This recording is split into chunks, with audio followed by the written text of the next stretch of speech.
هو الذي أنزل السكينة في قلوب المؤمنين ليزدادوا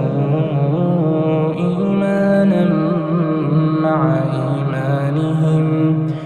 ولله جنود السماوات والأرض وكان الله عليما حكيما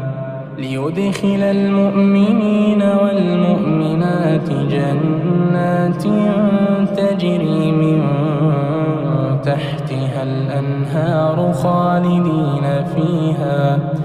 خالدين فيها ويكفر عنهم سيئاتهم